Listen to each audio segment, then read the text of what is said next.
तो अब से हम बात करेंगे द्विघात समीकरण की। जो द्विघात समीकरण है चैप्टर 4 है, ये हाई स्कूल के मैथ की चौथे पार्ट में जो दिया गया द्विघात समीकरण वो काफ़ी इम्पोर्टेंट है। वो किस लिए इम्पोर्टेंट है इसके बारे में अच्छे से जानेंगे। तो अध्याय 2 में हमने आपको बताया था कि अध्याय 2 में मैंने आपको बताया कि विभिन्न प्रकार के बहुपदों का अध्ययन किया है। हमने क्या किया है, विभिन्न प्रकार के जो बहुपद थे मैंने पिछली वीडियो में बताया है आपको कि जो बहुपद थे मैंने बताया था पिछले शून्यांक बहुपद हैं, और फिर मैंने एक पदीय बहुपद बताया, द्विपदीय बहुपद बताया, तो इनके बारे में मैंने अच्छे से बताया था। अब हम आपको बात करेंगे कि द्विघात बहुपद क्या होते हैं, द्विघात बहुपद होते क्या हैं, इसके बारे में अच्छे से हम चर्चा करेंगे। तो द्विघात बहुपद को इन्होंने अच्छे से समझाया, तो मैं पहले इनको इसको पढ़ता हूँ, फिर मैं आपको अपने लैंग्वेज में कुछ बताने की कोशिश करूँगा। तो क्या लिखा है, A X square plus B X plus comma C plus C comma A not equal to 0 एक प्रकार का द्विघात बहुपद था। क्या था, एक प्रकार का द्विघात बहुपद था। जब हम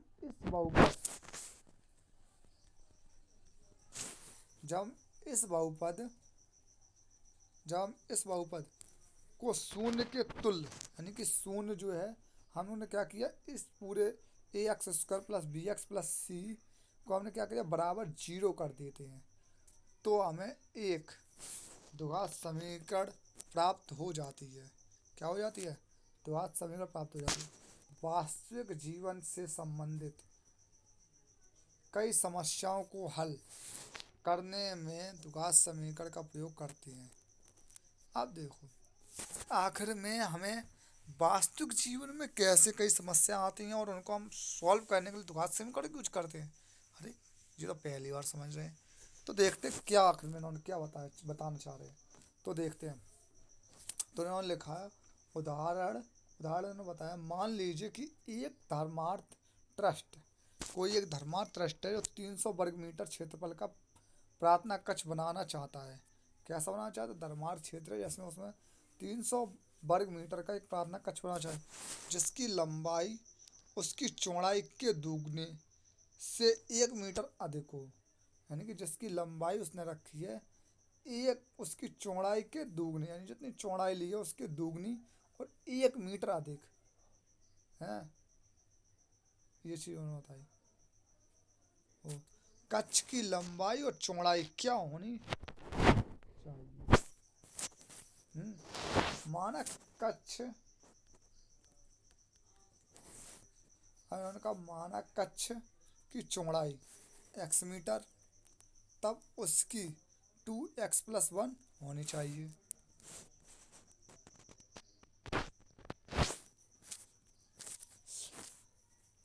हम इस सूचना को चित्रीय रूप में आकृति 4.1 जैसे दिखा सकते हैं, जैसे इसमें दिखाया है। देखो ये जो देखो तो चित्र है, ये ध्यान उन्होंने अच्छे से बताया। ये चित्र है 2x+1 ये ली और 300 वर्ग मीटर का ये x है, चौड़ाई है x, टोटल जो यानी कि चौड़ाई x है, तो चौड़ाई की दुगनी प्लस 1, चौड़ाई की जो दुगनी कहती 2x और +1 कर दिया, 300 वर्ग मीटर का ये बनाना चाह रहे थे।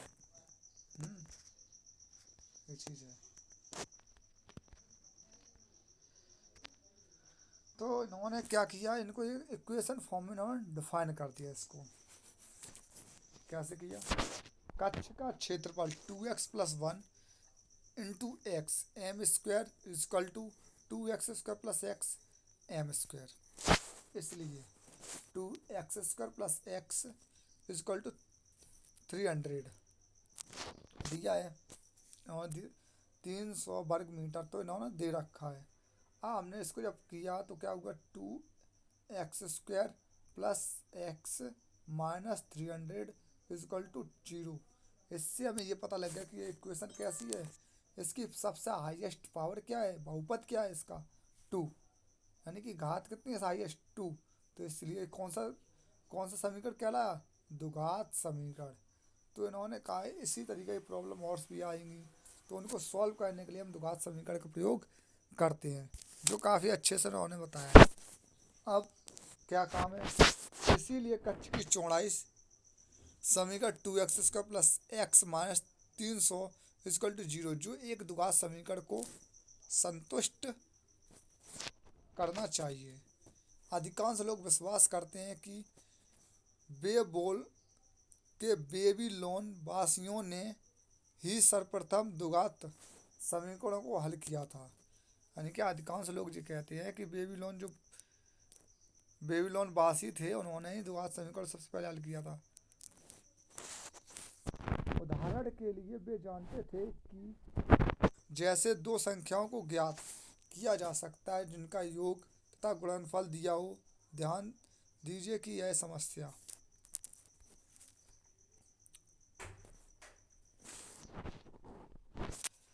x² minus px plus q equal to 0 के समीकरण को हल करने के तुल्य है।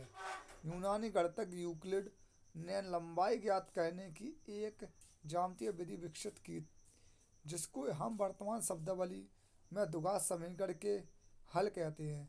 व्यापक रूप में द्विघात समीकरण को हल करने का श्रेय बदुआ प्राचीन भारतीय गणितज्ञ को जाता है। वास्तव में ब्रह्मगुप्त जो थे उन्होंने क्या किया था, सन 598 से 665 में ax² plus bx plus equal to c के रूप में एक द्विघात समीकरण को हल करने का एक स्पष्ट सूत्र दिया था। बाद में श्रीधराचार्य ने इस सूत्र प्रतिपादित किया, इसका सूत्र जो था उसको प्रतिपादित किया, जिसे अब द्विघात के सूत्र के रूप में जाना जाता है, जो पूर्ण वर्ग विधि से द्विघात समीकरण को हल करने पर प्राप्त होता है। भास्कर ने एक अरब गणितज्ञ अल-ख्वारिज़्मी लगभग सन 1800 से ने भी विभिन्न प्रकार के द्विघात समीकरण का अध्ययन किया। अब्राहिम वारिया हारानासीयूरो ने 1145 में छपी अपनी पुस्तक लिबर इवरोडोरम में विभिन्न द्विघात समीकरणों के पूर्ण हल दिए। इस अध्याय में आप द्विघात समीकरणों को उनके हल ज्ञात करने की विभिन्न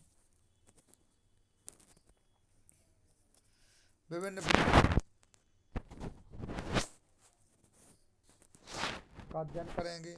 दैनिक जीवन में कई स्थितियों में भी आप द्विघात समीकरणों के कुछ उपयोग देखेंगे।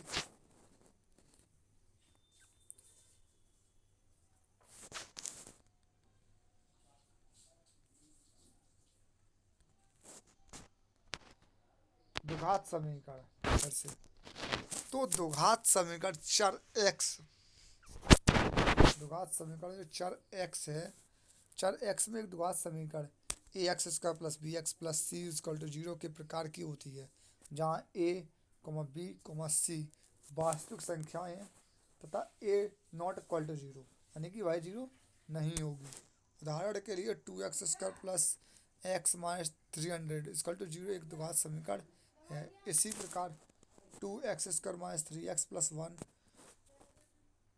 Equal to 0, 4x minus 3x² plus 2 equal to 0, 1 minus x² plus 300 equal to 0 भी द्विघात समीकरण है। ऐसे ये 1 2 3 तीनों 1 2 3 4 चारों कैसे हैं, द्विघात समीकरण हैं। वास्तव में कोई भी समीकरण px इक्वल टू 0 जहाँ px घात कितनी और 2 एक बहुपद है, एक द्विघात समीकरण कहलाती है। परंतु हम जब px के पद घातों के घटते क्रम में लिखते हैं तो हमें समीकरण का मानक रूप प्राप्त होता है, अर्थात ax² plus bx plus c equal to 0, a not equal to 0 द्विघात समीकरण का मानक रूप कहलाता है। द्विघात समीकरण हमारे आसपास के परिवेश की अनेक स्थितियों एवं गणित के विभिन्न क्षेत्रों में प्रयुक्त होते हैं। आइए हम कुछ उदाहरण लें। तो आइए हम कुछ आपको उदाहरण उसके बारे में बताते हैं जो द्विघात समीकरण को पूरी तरीके से डिफाइन करते हैं।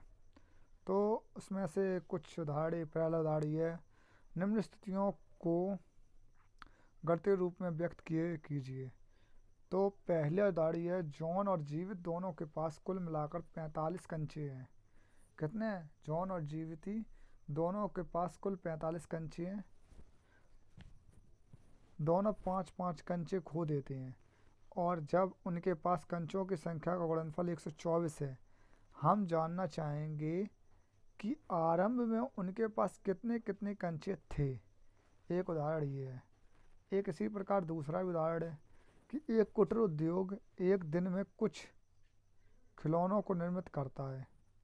प्रत्येक खिलौने का मूल्य 55 में से एक दिन में से निर्माण किए गए खिलौनों की संख्या को घटाने से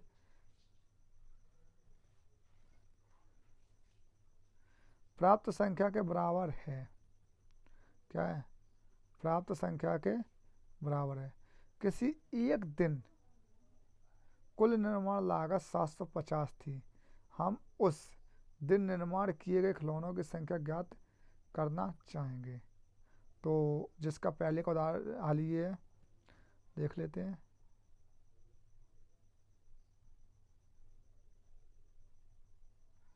पहले का जो हाल है ये, तो पहले का हाल इन्होंने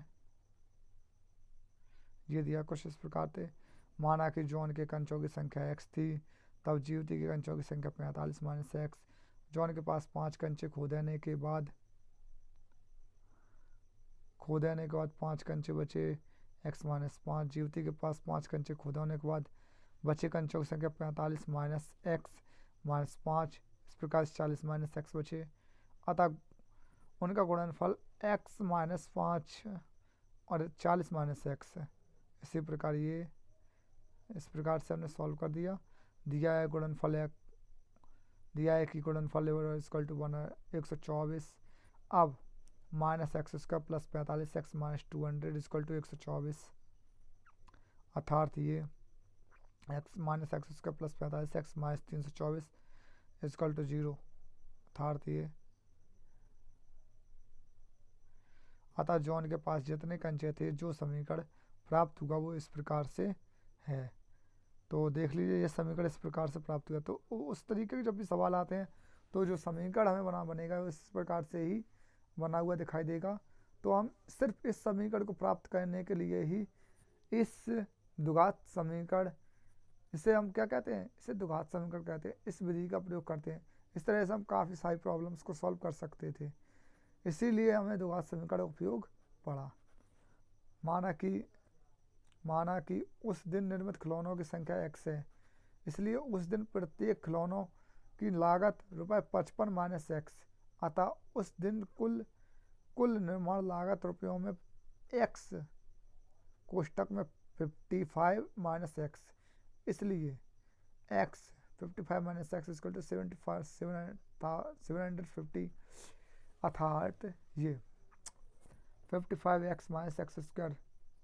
तो इस प्रकार से हमने ये सॉल्व कर दिया। तो हमें इस प्रकार से ये इक्वेशन प्राप्त हो गई, जो द्विघात समीकरण है। हमारा काम क्या था? द्विघात समीकरण की इक्वेशन प्राप्त करना, जो हमने कर लिया, जो संतुष्ट करती है। क्या करती है? संतुष्ट करती है। तो इस तरीके से हमने 2 उदाहरण समझे। और भी उदाहरण है, वो हम देख लेते हैं। देखो, पर हम उनको समझा नहीं पाएंगे, क्योंकि ऐसा समझाएंगे तो बहुत बड़ी वीडियो बड़ी हो जाएगी। तो जो दूसरा उदाहरण है वो इस प्रकार से जांच कीजिए कि निम्न द्विघात समीकरण हैं या नहीं है। तो सिर्फ इसमें ये देखना है उसकी x की पावर 2 होनी चाहिए बस। अगर x पावर 2 है और इक्वल टू 0 है तो वो द्विघात समीकरण होगा। इस प्रकार इस फॉर्म में A X square plus B X plus C equal to 0 के फॉर्म में है, तो वह कैसा द्विघात समीकरण होगा। तो इस प्रकार से आप चेक कर सकते हैं। आपको जो भी सवाल आए कमेंट बॉक्स में बता सकते हैं। अगर आपको कोई क्वेरी है या कोई प्रॉब्लम है, आपको नेक्स्ट वीडियो के साथ हम मिलेंगे, जिसमें हम आपको जो प्रश्नावली के कुछ 4.1 के क्वेश्चन कराएंगे और समझाएंगे। तो काफ़ी इंटरेस्टिंग क्वेश्चन होंगे। उसमें से शायद हम 1 या 2 क्वेश्चन लें जो हम आपको समझाएं हैं। तो देखेंगे अगले क्वेश्चन में, अगले हम आपको प्रश्न अगली वीडियो में, नेक्स्ट वीडियो में। Thanks for watching my videos. तो प्लीज़ चैनल को सब्सक्राइब ज़रूर कर दीजिए और लाइक करना मत भूलिएगा। Thanks for watching my videos.